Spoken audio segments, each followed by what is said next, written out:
உயர்ந்த இடத்தில் இருக்கும் போது உலகம் உன்னை மதிக்கும்.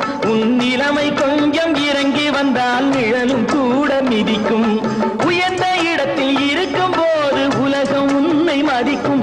உன் நிலைமை கொஞ்சம் இறங்கி வந்தால் நிழலும் கூட மிதிக்கும். மதியாதார் தலைவாசல் மிதிக்காதே என்று மானமுள்ள மனிதனுக்கு அவ்வை சொன்னது. அது அவ்வை சொன்னது, அதில் அர்த்தம் உள்ளது. பரமசிவன் கழுத்தில் இருந்து பாம்பு கேட்டது, கருடா சௌக்கியமா? யாரும் இருக்கும் இடத்தில் இருந்து கொண்டால் எல்லாம் சௌக்கியமே.